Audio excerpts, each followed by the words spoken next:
مقدار میں عطا فرمائیں گے، اور اخروی دولت یہ ہوگی کہ آپ کے بچے عالم بنیں گے، عاقل بنیں گے، قاری بنیں گے، مجاہد بنیں گے، میدان جہاد میں جامع شہادت پوش کرنے کا جذبہ پیدا ہوگا۔ اور اگر علماء کے پیچھے باتیں کرو گے، مجھے حدیث سے یاد آئی حضور صلی اللہ علیہ وسلم کی، غالباً بہت پرانی بات ہے، وہ 30 سال پہلے میں نے اس حدیث کو اپنے نمازیوں کے سامنے رکھا تھا، آج یاد آ گئی۔ حضور صلی اللہ علیہ وسلم کی حدیث مبارکہ ہے، آپ صلی اللہ علیہ وسلم فرماتے ہیں مدینہ میں ایک جنازہ آیا، مدینہ منورہ میں جنازے کی صفیں درست ہو گئیں، اللہ اکبر، سیدنا صدیق اکبر رضی اللہ تعالیٰ عنہ، سیدنا فاروق، بڑے جلیل القدر صحابہ اس جنازے میں شریک ہیں۔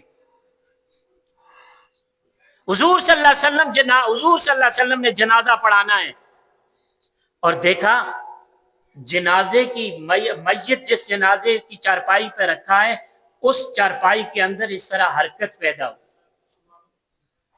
حرکت جب پیدا ہوئی تو سیدنا صدیق اکبر دوڑ کے آگے بڑھے، جنازے کا کفن چہرے سے اٹھایا اور دیکھا میت کی گردن کے ساتھ سانپ لپٹا ہوا اس کا گوشت سے نوچ رہا ہے۔ یہ تو ستاری کی چادر ہے، اللہ کے رسول کی وہ دعائیں جس کی بدولت آج اللہ نے میرا اور آپ کا پردہ رکھا ہوا ہے۔ سیدنا صدیق اکبر دوڑے، ڈنڈا اٹھا کے لائے سانپ کو مارنے کے لیے کہ میں نے اس کو مارنا ہے۔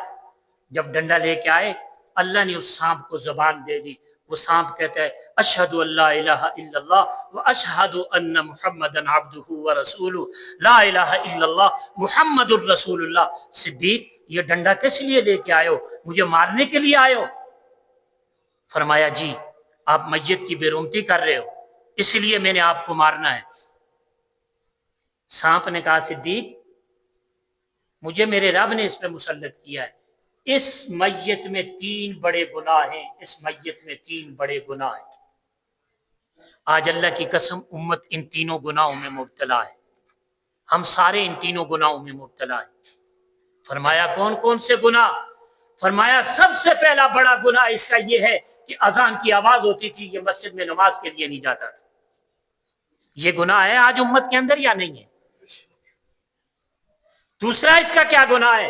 فرمایا دوسرا اس کا بڑا گناہ یہ ہے کہ یہ صاحب مالدار تھا، اپنے مال کی زکوٰۃ ادا نہیں کرتا تھا۔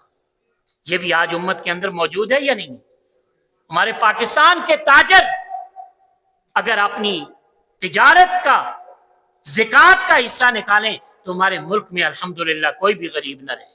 اللہ نے اتنا کچھ ہمارے تجار کو دیا ہوا ہے۔ فرمایا تیسرا بڑا گناہ کیا ہے؟ تیسرا بڑا گناہ اس کا یہ ہے کہ یہ اپنے علماء کی بات نہیں سنتا تھا، اپنے علماء کے ساتھ یہ تعامل نہیں کرتا تھا، اپنے علماء کے ساتھ یہ صحیح انداز سے پیش نہیں آتا تھا۔ یہ اس کا تیسرا گناہ ہے۔ درد دل میرا آپ کے سامنے کہ آج امت ان 3 گناہوں میں ہے یا نہیں؟ یہ 3 گناہ آج اس امت کے اندر موجود ہیں۔ سامعین محترم، اللہ کے حضور ایک دن پیش ہونا ہے، اس پیشی کو آپ ایسا بنائیں کہ اللہ بھی راضی ہو، اللہ کا رسول بھی راضی ہو۔ اور اللہ کے رسول کی رضا کیا ہے؟ کہ دین کے کاموں میں آگے بڑھ چڑھ کر اس میں حصہ لینا، علماء کے ہاتھ کو مضبوط کرنا۔ کرو گے یا نہیں کرو گے؟ اللہ آپ کو جزائے خیر نصیب فرمائے، اللہ آپ کی زندگیوں میں برکتیں فرمائے، اللہ آپ کی جوانی میں برکتیں نصیب فرمائے۔ چونکہ آخری عشرہ ہے، زیادہ تر اس میں ہم نے توجہ یہ دینی ہے کہ انفرادی عبادت کریں۔ اجتماعی کا بھی اپنا مقام ہے، لیکن انفرادی صبح کو اٹھ کے سحری کے وقت، تہجد کی نماز، حضور صلی اللہ علیہ وسلم پر درود، توبہ استغفار، کثرت کے ساتھ قرآن مجید کی تلاوت۔ اللہ تبارک و تعالیٰ سے دعا ہے اللہ ہم سب کو اعمال والی زندگی نصیب فرمائے۔ آخری پھر میری گزارش یہی ہوگی کہ مولانا کے ہاتھ مضبوط کیجئے، اس مسجد کو آباد کیجئے، اس مسجد کے ساتھ تعاون کیجئے، جانی مالی تعاون کیجئے، تاکہ الحمدللہ اب یہ مسجد اس مراحل تک ہے، آئندہ سال اللہ پاک اس کی تعمیر میں بھی وسعت دے دیں، اور علماء کی یہاں خدمت بھی آپ نے کرنی ہے۔ میں ایک بات